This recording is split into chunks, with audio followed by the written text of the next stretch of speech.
আসসালামু আলাইকুম ওয়া রাহমাতুল্লাহি ওয়া বারাকাতুহু। একটা ক্লাস কি করে একাধিকবার ব্যবহার করা যায় আজকে এই টিউটোরিয়ালে আমরা দেখব। আপনি এখন পর্যন্ত যা করেছেন it's fine, there is no problem. আচ্ছা, আমরা যদি এখন সিএসএস এ যাই, এই যে সিএসএস, এখন দেখেন এখানে আপনি যদি আমি রিপ্লেস দিই যে ডিসপ্লে ফ্লেক্স, এটা কয়বার ব্যবহার করেছেন? তো আপনি একটা জিনিস কভার করছেন 18 বার, এটা হবে একবার। আমি যদি এটা কপি করি, আমি একটা নতুন ক্লাস নিলাম ডট ডি হাইফেন ফ্ল্যাক্স নিলাম, এটা লিখলাম এটা, ওকে। আচ্ছা, তাহলে এখন এটা শুধু হবে একবার, তাই না? তাহলে এখানে আমরা ইউজ করবো, এটা কোথায়, এটা কমেন্ট করলাম, এটা হচ্ছে drop down menu UL LI, drop down menu nap UL. তাহলে আমরা এখানে গেলাম ড্রপ ডাউন, এই যে এখানে, তাহলে আমরা এখানে ক্লাসটা দিয়ে দিই ডিসপ্লে ফ্ল্যাক্স। তাহলে দেখেন কাজ করে কিনা। এখানে যদি এটা না দিতেন তাহলে কি হইতো, কাজ করতো না। কিন্তু এখন আমরা দিছি, তাহলে কি করতেছে, কাজ করতেছে। ইন্সপেক্ট করে দেখেন যে এখান থেকে আমরা যে ক্লাসটা ব্যবহার করছি এটা পাচ্ছি কিনা। এই যে ডিফ্লেক্স কোথেকে পাচ্ছে, 479 নম্বর লাইন থেকে। আমরা সিএসএস এ যাই, যে 479 নম্বর লাইন থেকে এটা পাচ্ছি। তাহলে আমি একটা ডিসপ্লে ফ্লেক্স কি করলাম, কমেন্টস করে ফেললাম, এটা ফালে দিই, দরকার নাই। আচ্ছা, আবার কোথায় আছে, এটা আমি কমেন্টস করে রাখলাম, মানে বের করার জন্য আর কি। তাহলে ডেট লঘু সার্চ, এটা আমি কোথায় দিলাম, এখানে। তাহলে ডেট লঘু সার্চে আমরা কি করব, আমার পরামর্শ হচ্ছে এই জিনিসটা কপি করবে, কম্পোজ না, কপি করে এখানে বসাবে।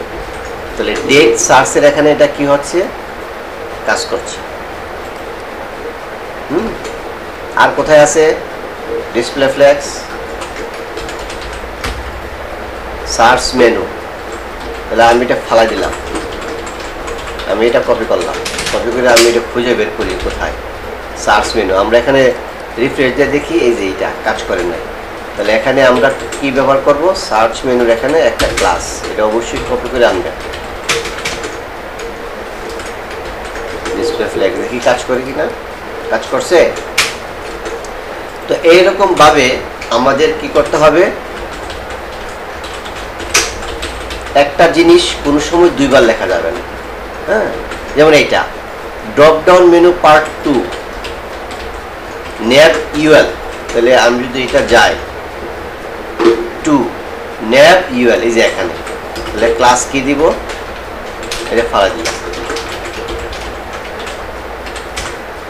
আচ্ছা, কোনো সময় দেখবেন কাজটা কেমন হয়ে গেছে, তাহলে ওই ইনসার্ট নামে একটা বাটন আছে হোমের পাশে, এটা চাপ দিবেন, তখন ঠিক হয়ে যাবে।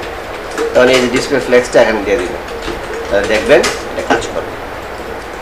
ওকে, তো এরকম ভাবে আরো যেগুলো আছে এগুলি সব ফেলে দিতে হবে, আমি সবগুলো ফেলে দিচ্ছি।